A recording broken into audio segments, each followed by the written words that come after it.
வணக்கம் நண்பர்களே.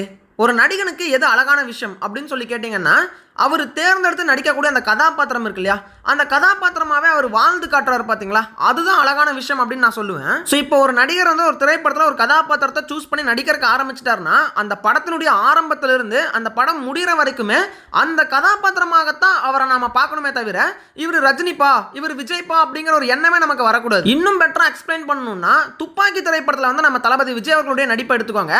அந்த திரைப்படத்தில் அவருடைய ரோல் வந்துட்டு ஜெகதீஷ் அப்படிங்கிற பேர்ல நடிச்சிருப்பாரு. ஸோ அந்த படத்தினுடைய ஆரம்பத்திலிருந்து எண்டிங் வரைக்குமே நான் அவரை ஜெகதீஷா மட்டும் தான் பார்த்தேன். ஒரு இடத்துல கூட விஜயா அவரை நான் பார்க்கவே இல்லை. ஆனா இப்ப ரீசெண்டா வந்த கோட் திரைப்படத்தில் அவர் காந்தி அப்படிங்கிற ரோல்ல நடிச்சிருப்பாரு. ஆனா காந்தியா அவரை நான் பார்த்ததை விட தளபதி விஜயா தான் அந்த படத்தில் அதிகமா நான் பார்த்தேன். ஸோ ஏன் இந்த பெரிய ஸ்டார்களுக்கு இந்த மாற்றங்கிறது உண்டாகுது? அதாவது ஒரு கதாபாத்திரத்தை டைரக்டர் எழுதுறாரு, அந்த கதாபாத்திரத்தில் பெரிய ஒரு நடிகரை போடுறாங்க அப்படின்னா, அந்த நடிகருக்காக ஏன் தனிப்பட்ட முறையில் காட்சிகளை வைக்கணும்? அந்த கேரக்டர் என்ன பண்ணுதோ பண்ணிட்டு போகட்டும்.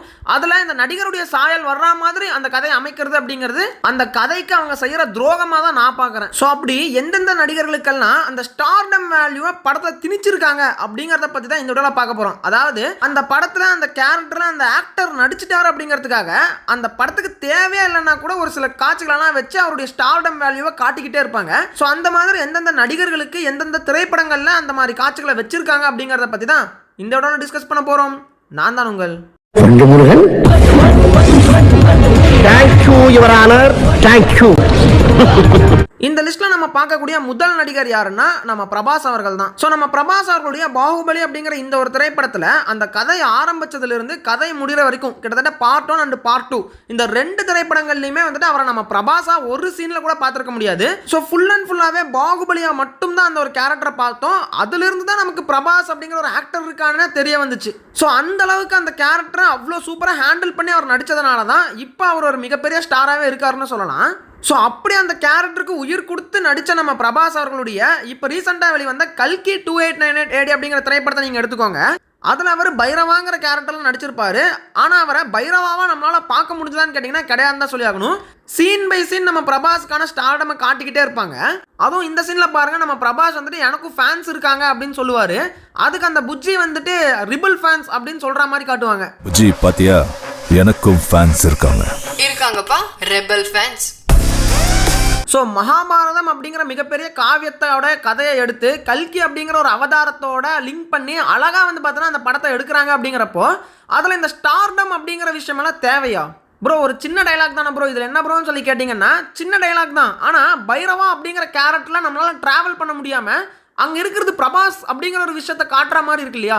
அந்த பைரவா அப்படிங்கிற கேரக்டருக்கு செய்யக்கூடிய துரோகம் தான் இந்த விஷயங்கள் எல்லாம். இதை கூட ஒரு வகையில் விட்டுறலாம். ஆனால் நம்ம ராஜமௌலி அவர்கள் வந்துட்டு நம்ம பிரபாஸை ஒரு சீனில் சேஸ் பண்ணிட்டு வர்ற மாதிரி காட்டுவாங்க.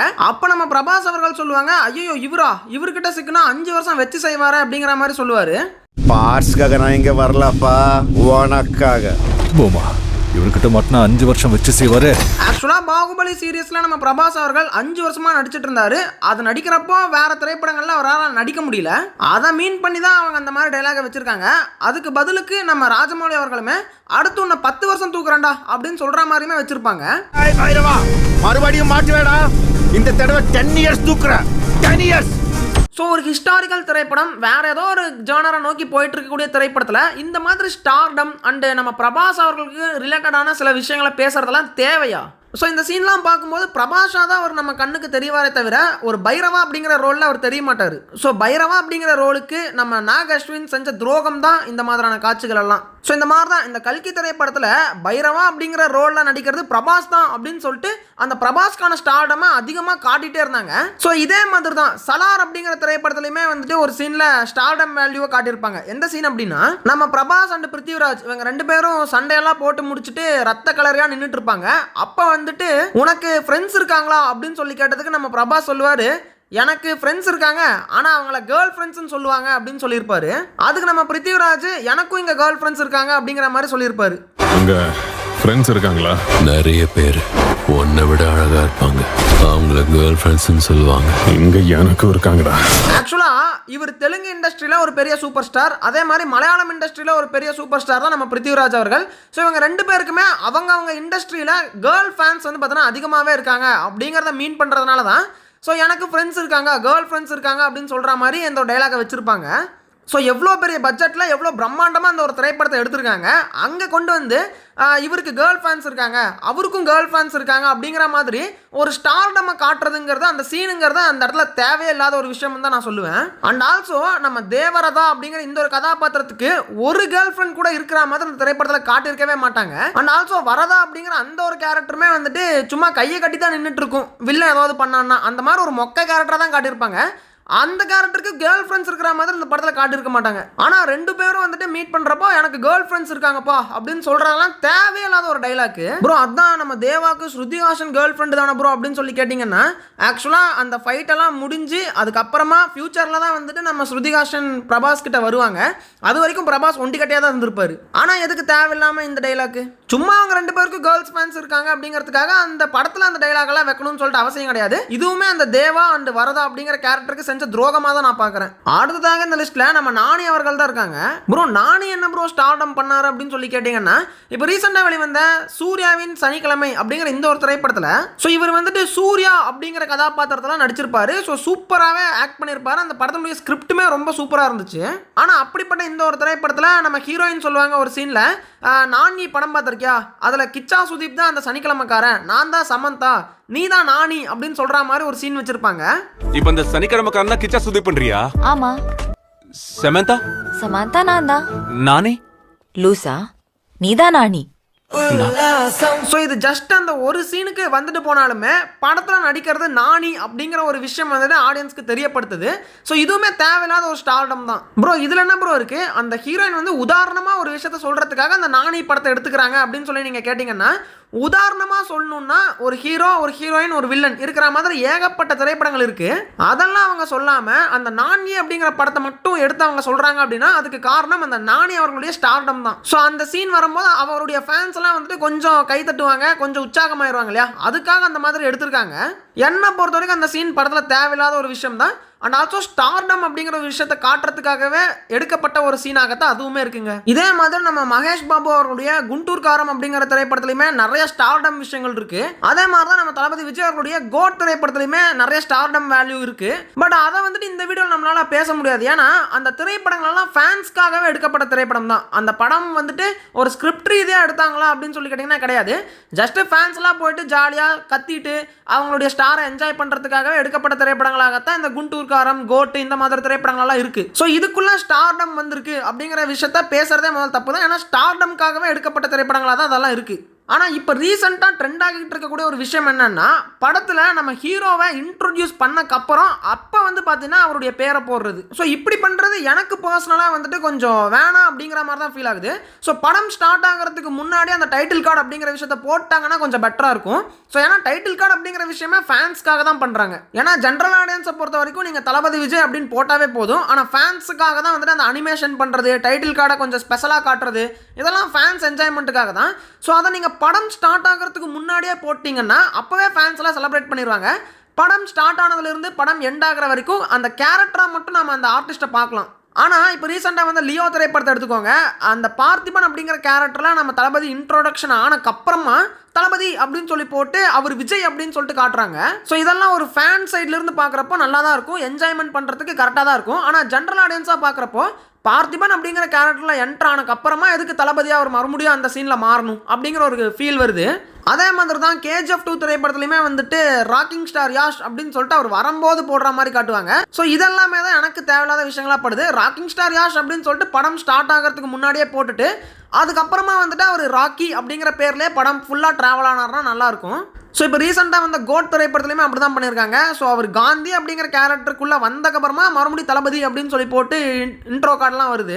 ஸோ இந்த மாதிரி ஃபேன்ஸ்க்காக நீங்கள் டைட்டில் கார்டு போடுறீங்கன்னா படம் ஸ்டார்ட் ஆகிறதுக்கு முன்னாடியே போட்டுருங்க. என்ஜாய்மெண்ட்லாம் முடிஞ்சக்கப்புறமா படம் ஸ்டார்ட் ஆகட்டும். ஸோ படத்தில் வந்துட்டு ஸ்டார்டம் இல்லாத மாதிரி அந்த கேரக்டரை மட்டுமே ஃபோக்கஸ் பண்ணி போகிற மாதிரி அந்த படங்கள் இருந்துச்சுன்னா ரொம்ப அருமையாகவே இருக்கும் அப்படிங்கிறது என்னுடைய தனிப்பட்ட கருத்துங்க. ஆனால் இப்போ இந்த ஸ்டார்டம் அப்படிங்கிற விஷயம் தமிழ் சினிமாவில் ரீசெண்ட் டைம்ஸில் குறைஞ்சிருக்கு அப்படிங்கிறது தான் உண்மை. ஏன்னா நீங்கள் ஃபஸ்ட்டு இருந்த ரஜினி படங்கள்லாம் எடுத்து பாருங்க. படையப்பா அப்படிங்கிற படமாக இருக்கட்டும், அல்லது பாபா திரைப்படத்தில் உப்பிட்ட தமிழ் மண்ணை நான் மறக்க மாட்டேன் அப்படின்னு வர்ற சீனாக இருக்கட்டும். ஸோ இதெல்லாம் இதெல்லாமே வந்துட்டு ரஜினிகாந்த் அவர்கள் தான் அந்த படத்தில் இருக்காங்க. பாபா படையப்பா அப்படிங்கிற கேரக்டர் தாண்டி ரஜினி தான் அந்த படத்தில் நடிச்சிட்டு இருக்காருங்கிற விஷயம் கிளியராகவே தெரியும். அந்த மாதிரி தான் அந்த ஸ்டார்டம் வேல்யூ இருந்துச்சு. இப்படி சொன்னா இவர் கேட்க மாட்டாருப்பா. நாம தான் அவர் மேடை ஏத்தி ஒண்ணு வாங்கப்பா. அவங்க கை தட்டி தாமா எல்லாரும் பெரிய ஆளா இருக்காங்க. தமிழ் மண்ணை நான் மறக்க மாட்டேன். பட் இப்போ ரீசெண்ட் டைமில் அந்த ஸ்டார்டம்லாம் டோட்டலாகவே குறைச்சிட்டாங்க அப்படின்னு சொல்லலாம். ஆனால் எப்போ நம்ம அனிருத் அவர்கள் மியூசிக் போடுறக்க ஆரம்பிச்சாரோ மறுபடியும் அந்த மியூசிக் மூலமாக ஸ்டார்டமாக வளர்த்துட்டு இருக்காரு அப்படிங்கிறது உண்மையாகவே இருக்குது. ஏன்னா பேட்ட திரைப்படத்தில் அவர் ரஜினிகாந்த் அவர்களுக்கு மியூசிக் போடுறப்போ அந்த பேட்ட பராக் சாங்கில் வர்றது தலைவர் பேட்ட பராக் அப்படின்னு சொல்லிட்டு அந்த தலைவர் அப்படிங்கிற விஷயத்த படத்தில் காட்டியிருப்பாரு. அதே மாதிரி தர்பார் திரைப்படத்தில் ஆதித்யா அருணாச்சலம் அப்படிங்கிற ரோலில் தலைவர் நடிச்சிருப்பாரு. ஆனால் அங்கேயுமே சூப்பர் ஸ்டார் தலைவா அப்படிங்கிற வார்த்தைகளெல்லாம் யூஸ் பண்ணி அது ரஜினிகாந்த் தான் அப்படிங்கிற மாதிரி காட்டிகிட்டே இருப்பாரு. ஸோ இதே விஷயம் தான் ஜெயிலர்லையும் கண்டினியூ ஆச்சு, வேட்டையன்லையும் இதே விஷயம் தான் கண்டினியூ ஆச்சு, அண்ட் கூலி திரைப்படத்துலையுமே வந்துட்டு இதுதான் கண்டினியூ ஆகும்னு நான் நினைக்கிறேன். ஸோ இப்போ இவர் போடுறத பார்த்துட்டு நம்ம டி இமான் அவர்கள் அண்ணாத்த திரைப்படத்தில் கூட அந்த தலைவா அப்படிங்கிற வார்த்தையெல்லாம் யூஸ் பண்ணிட்டு இருந்தாரு. ஸோ இதை தாண்டி நம்ம கமலஹாசன் அவர்கள் தசாவதாரம் திரைப்படத்திலே அந்த உலக நாயகனே அப்படிங்கிற சாங்கில் அந்த உலக நாயகன் வார்த்தையை யூஸ் பண்ணியிருப்பாரு. அண்ட் ஆல்சோ இப்போ ரீசெண்டாக வந்த விக்ரம் திரைப்படத்தில் நாயகன் மீண்டும் வரார் அப்படிங்கிற மாதிரியான வார்த்தை யூஸ் பண்ணி ஸோ உலக நாயகன் மறுபடியும் கம்பேக் கொடுத்துட்டாருங்கிற மாதிரி சொல்லியிருப்பாங்க. இதெல்லாம் படத்தில் சொல்லக்கூடாது, படம் பார்த்துட்டு ஆடியன்ஸ் தான் சொல்லணும். ஆனால் படத்தில் இவங்களே வந்து ஸ்டார்டம் வேல்யூவை மியூசிக் மூலமாக காட்டுறது ஏற்றுக்க முடியாததாக தான் இருக்குங்க.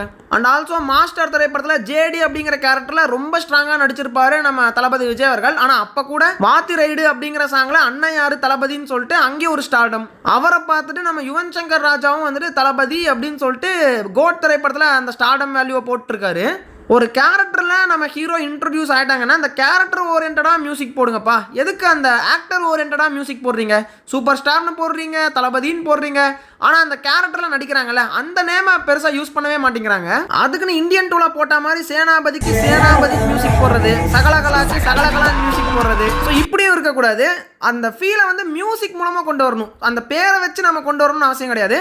அந்த சூப்பர் ஸ்டார் அப்படிங்கிற பட்டத்தை வச்சு கொண்டு வரக்கூடாது, மியூசிக்கை வச்சே அந்த ஃபீலை கொண்டு வர்றான் பார்த்தீங்களா, அவன் தான் உண்மையான மியூசிக் டைரக்டர். இதில் நம்ம தலை அஜித் அவர்களுக்குமே இந்த அட்டகாசம் திரைப்படத்தில் தலை போல வருமா அப்படிங்கிற சாங் இருக்குது. அண்ட் தீனா திரைப்படத்தில் தலை இருக்கும்போது வால் ஆடக்கூடாது அப்படிங்கிற மாதிரியான டைலாக்கு. ஸோ இதெல்லாமே வந்துட்டு அந்த ஸ்டார்டமை காட்டுற மாதிரி தான் அமையுதுங்க. ஆனால் இதுவே நீங்கள் மலையாளம் சினிமா சைடு போனீங்கன்னா பெருசாக அங்கே ஸ்டார்டம் அப்படிங்கிற விஷயமே இருக்காது. நம்ம மோகன்லால் அப்படிங்கிறவர் ஒரு பெரிய நடிகராக தான் இருக்காரு. அண்ட் ஆல்சோ மம்முட்டி அப்படிங்கிறவருமே ஒரு மிகப்பெரிய ஸ்டார் தான் அந்த இண்டஸ்ட்ரியில். ஆனால் அந்த ஸ்டார்டமை காட்டுற மாதிரி அந்த திரைப்படங்கள் ஏதோ ஒரு காட்சிகள் தனிப்பட்ட முறையில் இருக்குமான்னு கேட்டிங்கன்னா இருக்கவே இருக்காது. மலையாள திரைப்படங்கள் அதனால தான் இன்னைக்கு வரைக்குமே நேச்சுரலாக இருக்குது. ஆனால் நம்ம தமிழ் சினிமா சைடோ இல்லை தெலுங்கு பக்கமோ இல்லை நார்த் இந்தியா சைடு நீங்கள் போனீங்கன்னா அந்த ஸ்டார்டம் வேல்யூ அதிகமாக இருக்கிறது அப்படிங்கிறத தவிர்க்கவே முடியாது. ஸோ இதுவே நீங்கள் நார்த் பக்கம் போங்க, அங்கே ஷாருக் கான் திரைப்படங்களில் அந்த ஸ்டார்டம் வேல்யூ அதிகமாகவே இருக்கும். உதாரணத்துக்கு நம்ம ஜவான் திரைப்படத்தில் கூட ஹே ஹேண்ட்ஸம் அப்படின்னு சொல்லிட்டு நம்ம அப்பா ஷாருக் கான் வந்துட்டு மகனை பார்த்து சொல்கிற மாதிரி காட்டுவாங்க.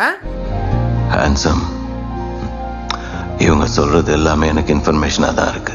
ஆக்சுவலாக ஷாருக் கானை ஹேண்ட்ஸம் கான் அப்படின்னு கூப்பிடுவாங்க, அவருக்கு ஒரு செல்ல பேர் இருக்குது. ஸோ அதனாலே அந்த இடத்துல ஹேண்ட்ஸம் அப்படிங்கிற ஒரு வேர்டை யூஸ் பண்ணியிருப்பாங்க. அண்ட் ஆல்சோ பத்தான் திரைப்படத்தில் பயங்கரமான ஒரு ஸ்டார்டம் இருக்கும், அதெல்லாம் தேவையில்லாத காட்சி. என்ன அப்படின்னா ஸோ பத்தான் திரைப்படத்தில் நம்ம சல்மான் கான் அவர்கள் டைகர் அப்படிங்கிற ரோலில் கேமியோ பண்ணியிருப்பார் இல்லையா, அப்போ வந்துட்டு அந்த ரயில்வே ட்ராக்ல உட்காந்துக்கிட்டு ரெண்டு பேரும் அந்த இண்டஸ்ட்ரி யார் அடுத்து காப்பாற்ற போகிறோம் அப்படிங்கிற மாதிரி பேசிகிட்டு இருப்பாங்க. ஆக்சுவலாக சல்மான் கானும் ஷாருக் கான் தான் அந்த இண்டஸ்ட்ரியிலே பெரிய ஆளுங்க.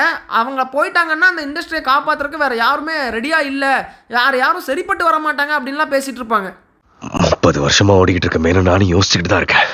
நம்ம ஓடினது போதும் பாய். அப்ப நம்ம இடத்துக்கு வேற யார் வருவா? இதெல்லாம் நாம தான் செஞ்சாகணும் பாய். சின்ன பசங்க கிட்ட வேலையை ஒப்படைக்க முடியாது. தொடர்ந்து ஓடலாம், கையை கொடு. ஸோ இந்த மாதிரி YRF அப்படிங்கிற ப்ரொடக்ஷன் கம்பெனியில் அவங்க காசில் பத்தான் டைகர் வார் அப்படிங்கிற 3 திரைப்படங்களை இணைச்சி அவங்க ஒரு யூனிவர்ஸை கிரியேட் பண்ணி அந்த யூனிவர்ஸ்க்கு கரெக்டான ஆர்டிஸ்ட்டை கூட்டிகிட்டு வந்து நடிக்க வச்சா இவங்க உட்காந்து ஸ்டார்டம் பேசிகிட்டு இருக்காங்க. அடுத்து இண்டஸ்ட்ரியில் வந்துட்டு வேறு யாரும் இல்லை, இந்த இண்டஸ்ட்ரியை காப்பாற்றுறதுக்கு நாம தான் எல்லாம் பண்ணியாகணுங்கிற மாதிரி இவங்க உட்காந்து பேசிகிட்டு இருக்காங்க. ஸோ இதெல்லாம் படத்துக்கும் அந்த யூனிவர்ஸ்க்கும் சுத்தமாக தேவையில்லாத காட்சிகள், சுத்தமாக ஒட்டாத காட்சிகளாக தான் நான் பார்க்குறேன். ஸோ இந்த மாதிரி நார்த் இந்தியாலையுமே இந்த ஸ்டார்டம் அப்படிங்கிற விஷயம் ரொம்ப அதிகமாகவே பெருகிட்டு இருக்கு அப்படின்னு தாங்க சொல்லி ஆகணும். ஸோ இந்த மாதிரி திரைப்படங்களில் அந்த ஸ்டார்டம் அப்படிங்கிற விஷயத்த போட்டு திணிச்சுக்கிட்டு இருக்காங்க. அதெல்லாம் இல்லாமல் எப்போ ஒரு அழகான திரைப்படம் வருதோ அதுதான் மிகப்பெரிய ஒரு வெற்றிங்கிறத அடையுது. ஸோ உதாரணத்துக்கு பாகுபலி திரைப்படத்தை எடுத்துக்கலாம். இந்த படத்தில் துளி கூட பிரபாஸை நம்மளால் பார்க்கவே முடியாது. அண்ட் ஆல்சோ KGFமே கூட சொல்லலாம். அந்த ராக்கிங் ஸ்டார் யாஷ் அப்படிங்கிற அந்த ஒரு வார்த்தையை தவிர மற்றபடி அது யாஷ் தான் அப்படின்னு சொல்லிட்டு நம்ம யாருமே யாஷ் அப்படிங்கிற ஒரு நோக்கத்தில் இருந்து பார்க்கவே இல்லை. ராக்கி அப்படிங்கிற நோக்கத்தில் இருந்து தான் ஃபுல் படத்தையுமே பார்த்துருப்போம். இதையும் தாண்டி இப்போ ரீசெண்டாக வந்த தங்கலான் திரைப்படம் ஹிந்தியில் வந்துட்டு பயங்கரமாக போயிட்டு இருக்காமா. தமிழ்நாட்டில் தான் வந்துட்டு ஒரு ஆவரேஜான ரிவ்யூ வாங்கிச்சு, பட் ஹிந்தியில் வேறு லெவலில் போயிட்டுருக்கு. அதுக்கு காரணமுமே கூட அந்த தங்கலான் திரைப்படத்தில் துளி கூட ஸ்டார்டம் கிடையாது. விக்ரம் அப்படிங்கிற ஒரு பெரிய ஆக்டர் நடிச்சிருந்தாலுமே தங்கலான் அப்படிங்கிற ரோலில் தான் அவர் நடிச்சிருப்பாரே தவிர விக்ரம் அப்படிங்கிற ஒரு ஆக்டரே நம்ம கண்ணுக்கு தெரிய மாட்டார். படம் ஆரம்பிச்சதுலேருந்து முடிகிற வரைக்கும் தங்கலானாவே தான் அவரை நம்ம பார்ப்போம். ஸோ அந்த மாதிரி ஒரு திரைப்படத்தில் ஒரு நடிகர் நடிக்கிறார் அப்படின்னா அவர் பெரிய நடிகரோ சின்ன நடிகரோ, ஆனால் அந்த படம் முடிகிற வரைக்கும் அந்த கதாபாத்திரமாக அவர் வாழ்ந்து காட்டணும். அப்படி இருந்தால் தான் வந்துட்டு பார்த்தீங்கன்னா அந்த படம் ஸ்டார்டம் இல்லாமல் ஒரு நல்ல படமாக அமையும். ஸோ அந்த படம் ஸ்டார்ட் ஆனதுக்கப்புறமா வந்துட்டு தளபதியின் டைட்டில் கார்டு போடுறது அல்லது மியூசிக்கில் சூப்பர் ஸ்டார்டா அப்படின்னு சொல்கிறது, அப்புறம் அங்கங்கே அந்த ஆக்டருக்காக ஒரு சில காட்சிகளை மாற்றி அமைக்கிறது, டைலாக்ஸை மாற்றி அமைக்கிறது, இதெல்லாம் எதுவுமே இல்லாமல் ஒரு படம் வந்துச்சுன்னா தான் அது பியூரான டேரக்டருக்கான ஒரு படமாக அது அமையும். ஸோ அப்படி எப்போ வந்து பார்த்தீங்கன்னா நம்ம தமிழ் சினிமாவில் ஒரு படம் வருதோ, அதாவது மியூசிக்கில் கூட அந்த ஸ்டார்டம் இருக்கக்கூடாது, அந்த மாதிரி பியூராக எப்போ ஒரு தமிழ் படம் வருதோ அப்போ தான் வந்துட்டு பார்த்தீங்கன்னா அது ஒரு பேன் இண்டியன் லெவலில் ரீச் ஆகும் அப்படிங்கிறது என்னுடைய தனிப்பட்ட கருத்து. ஸோ இதை பற்றி நீங்கள் என்ன நினைக்கிறீங்க ப்ரோ? இதெல்லாம் இருந்தால் தான் ப்ரோ சினிமாவே ஒரு என்ஜாய்மெண்ட்டாக இருக்கும், அங்கங்கே அந்த ஸ்டார்டம் இருக்கணும் ப்ரோ அப்படின்னு சொல்லிட்டு நினைக்கிறவங்க மறக்காமல் கமெண்ட்டில் சொல்லுங்கள். பட் என்னுடைய கருத்து என்னென்னா படம் ஆரம்பிக்கிறதுக்கு முன்னாடியே எல்லா ஸ்டார்டமும் முடிஞ்சிடணும். படத்துக்குள்ளே நம்ம போயிட்டோம்னா அந்த கதாபாத்திரத்தை மட்டும்தான் நம்ம பார்க்குற மாதிரி இருக்கணும். அப்படி இருந்தால் தான் வந்துட்டு அது ஒரு நல்ல படமாக வருங்கிறது என்னுடைய கருத்து. பட் நீங்கள் எப்படி அதை எடுத்துக்கிறீங்களோ அதை மறக்காமல் கமெண்ட்டில் சொல்லுங்கள். சரி, ஓகே நண்பர்களே, இந்த மாதிரி வேறு என்னென்ன கண்டென்ட்லாம் போடலான்னு சொல்லிட்டு மறக்காமல் கமெண்ட்டில் சொல்லுங்கள். உங்களை நான் அடுத்த வீடியோவில் சந்திக்கிறேன்.